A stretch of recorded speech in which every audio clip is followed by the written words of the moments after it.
પ્રાચીન કાળમાં મંદિર સામાજિક કેન્દ્રના મહત્વપૂર્ણ સ્થળ હતા. મંદિર જ એવી જગ્યા હતી જ્યાં નૃત્ય, સંગીત અને યુદ્ધની કળાઓને સન્માન આપવામાં આવતું હતું. દેશભરમાં આજે પણ એવા ઘણા મંદિરો આવેલા જે ભૂતકાળના કારીગરોની અદ્ભુત શિલ્પકળાની યાદ અપાવે છે. કોણાર્કનું સૂર્ય મંદિર. ઓરિસ્સાના પુરી જિલ્લાનું કોણાર્કનું સૂર્ય મંદિર ભારતના સૌથી વધારે પ્રસિદ્ધ સ્થળોમાંનું એક સ્થળ છે. 1984માં કોણાર્કના સૂર્ય મંદિરને વર્લ્ડ હેરિટેજની યાદીમાં મૂકવામાં આવ્યું હતું. આ સૂર્ય મંદિરનું નામ કોણાર્ક એક સંસ્કૃત શબ્દ ઉપરથી પાડવામાં આવ્યું છે. સંસ્કૃતમાં કોણનો મતલબ ખૂણો થાય છે અને અર્કનો મતલબ સૂર્ય થાય છે. આ બંનેને મેળવીને કોણાર્ક શબ્દ ઉપરથી મંદિરનું નામ રાખવામાં આવ્યું છે, જેનો ગુજરાતી મતલબ એ પણ થાય કે સૂર્યનો ખૂણો. આ મંદિરનું બાંધકામ 13મી સદીમાં કરવામાં આવ્યું છે તેમ માનવામાં આવી રહ્યું છે. તેનું બાંધકામ ગંગ વંશના રાજા નરસિંહ દેવ દ્વારા 1200 મજૂરોની સહાયથી કરાવવામાં આવ્યું હતું. કોણાર્કનું મંદિર ખાસ તેના આકાર માટે પણ પ્રસિદ્ધ છે. કલિંગ શૈલીમાં બનાવવામાં આવેલા આ મંદિરને સૂર્યના રથ જેવા આકારનું બનાવવામાં આવ્યું છે. પુરાણોમાં આલેખાયું છે કે સૂર્યદેવના રથને 7 અશ્વો દ્વારા ખેંચવામાં આવતો હતો. તેથી આ મંદિરનો આકાર પણ 12 જોડી ચક્રોવાળા રથ જેવો જ છે. મંદિરની ઝીણી ઝીણી કોતરણીમાં નીચેની તરફ રથના પૈડા પણ કોતરવામાં આવ્યા છે, જેથી તે સંપૂર્ણપણે રથના આકારનો લાગે. કોણાર્ક મંદિર તેની ઉપર કોતરવામાં આવેલી શિલ્પાકૃતિઓને કારણે પણ ઘણું પ્રસિદ્ધ છે. પુરીમાં સૂર્યને બિરંચી નારાયણ કહેવામાં આવે છે, તેથી ત્યાંના સ્થાનિક લોકો આ મંદિરને કોણાર્ક બિરંચી નારાયણના મંદિર તરીકે પણ ઓળખે છે. ઇલોરાનું કૈલાસ મંદિર. અદ્ભુત અને અવર્ણનીય શિલ્પકલા ધરાવતા પ્રાચીન ભારતીય મંદિરોની યાદીમાં જેને સર્વદા આગવો ક્રમ મળે એવું મંદિર એટલે ઇલોરાની ગુફાઓમાં આવેલું કૈલાસ મંદિર. મહારાષ્ટ્રના ઔરંગાબાદ જિલ્લામાં ઇલોરાની 34 ગુફાઓ આવેલી છે. ઇલોરાની 34 ગુફાઓ પૈકીની નંબર 16ની ગુફામાં આવેલ ભવ્યાતિભવ્ય કૈલાસ મંદિર આવેલું છે. કૈલાસ મંદિર પોતાની વિશિષ્ટ કારીગરીથી બેજોડ છે. ભગવાન શિવને મધ્યમાં રાખી બનાવેલા આ મંદિરને હિમાલયની કંદરાઓમાં આવેલા કૈલાસ પર્વત જેવો જ ઘાટ આપવામાં કારીગરોએ તનતોડ મહેનત કરેલી જણાય છે. આ મંદિર 1250 વર્ષ કરતાં વધુ સમય પહેલાંનું છે. ઇલોરાની ગુફાઓનું નિર્માણ રાષ્ટ્રકૂટોએ કરેલું હોવાનું કહેવાય છે. કૈલાસ મંદિરને રાષ્ટ્રકૂટ રાજા કૃષ્ણ પ્રથમે બનાવ્યું હોવાનું કહેવાય છે, અથવા તો કૃષ્ણ પ્રથમે સ 753ની 760ના સમયગાળા દરમિયાન તેને બંધાવવાની શરૂઆત કરી એમ કહેવું વધારે યોગ્ય છે, કેમ કે આ મંદિરને બનાવતા 150 વર્ષ લાગ્યા હતા અને આ માટે 7000 મજૂરોએ સતત કામ કર્યું હતું.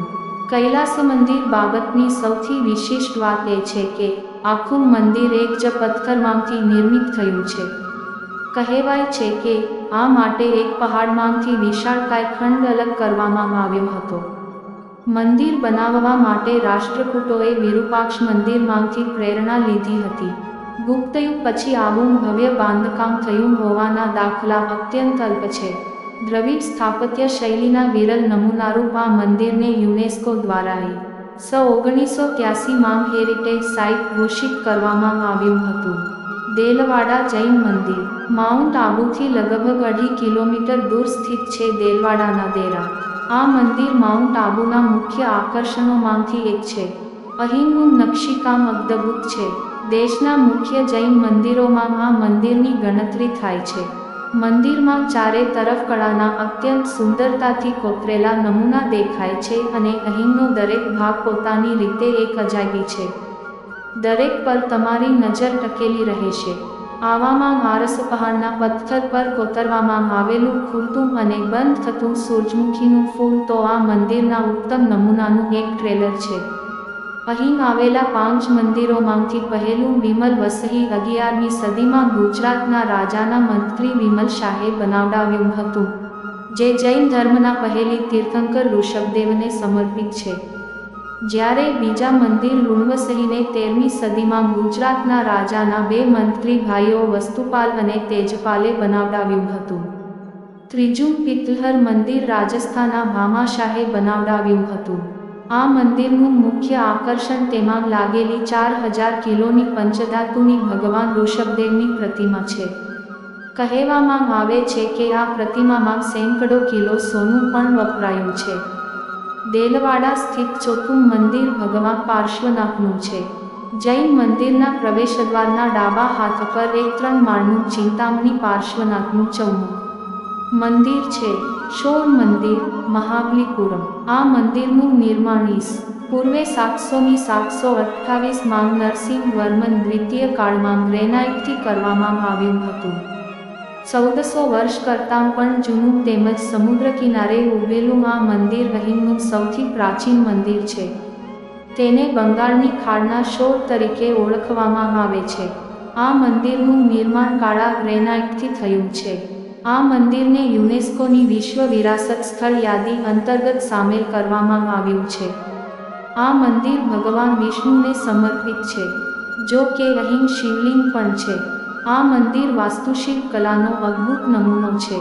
આ મંદિર પરિસરમાં દેવી દુર્ગાનું પણ એક નાનકડું મંદિર છે જેમાં એક સિંહની મૂર્તિ બનાવેલી છે.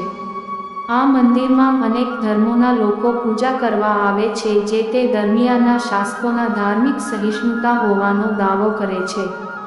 અહીં શિવ, વિષ્ણુ, નંદી, દુર્ગા વગેરે હિન્દુ દેવી દેવતાઓની મૂર્તિઓ કોતરવામાં આવી છે. સમય જતાં આ મંદિરનો ઘણો હિસ્સો દરિયામાં આવી ગયો છે. વિરૂપાક્ષ મંદિર, કર્ણાટક. કર્ણાટકના હમ્પીમાં સ્થિત વિરૂપાક્ષ મંદિર ભારતના પ્રસિદ્ધ ઐતિહાસિક મંદિરોમાંથી એક છે. આ મંદિર ઉત્તર કર્ણાટકના બેલ્લારી જિલ્લામાં બેંગ્લોરથી લગભગ 353 કિલોમીટર દૂર છે. ત્યાં જ બેલ્લારીથી તેનું અંતર 74 કિલોમીટર છે. એવું માનવામાં આવે છે કે હમ્પી જ રામાયણ કાળનું કિષ્કિંધા છે. આ મંદિરનો ઇતિહાસ પ્રસિદ્ધ વિજયનગર સામ્રાજ્ય સાથે જોડાયેલો છે. અહીં ભગવાન શિવના વિરૂપાક્ષ રૂપની પૂજા કરવામાં આવે છે. આ મંદિર દ્રવિડ સ્થાપત્ય શૈલીમાં બનેલું છે. 500 વર્ષ પહેલાં આ મંદિરના દ્વાર બન્યા હતા. આ મંદિરમાં સ્થાપિત શિવલિંગની વાર્તા રાવણ અને ભગવાન શિવ સાથે જોડાયેલી છે. આ મંદિર ભગવાન વિરૂપાક્ષ અને તેમની પત્ની દેવી પંપાને સમર્પિત છે. વિરૂપાક્ષ ભગવાન શિવનું જ એક સ્વરૂપ છે. આ મંદિરની મુખ્ય વિશેષતા અહીંનું શિવલિંગ છે જે દક્ષિણ તરફ નમેલું છે. પૌરાણિક કથા પ્રમાણે રાવણ જ્યારે શિવજી દ્વારા આપેલા શિવલિંગને લઈને લંકા જઈ રહ્યો હતો ત્યારે અહીં રોકાયો હતો. તેને આ સ્થાને એક વૃદ્ધ વ્યક્તિને શિવલિંગ પકડવા માટે આપ્યું હતું. તે વૃદ્ધ વ્યક્તિએ શિવલિંગ જમીન ઉપર રાખી દીધું. ત્યારથી જ તે શિવલિંગ અહીં સ્થાપિત થઈ ગયું. લાખ કોશિશ કર્યા બાદ પણ તેને ખસેડી શકાયું નહીં.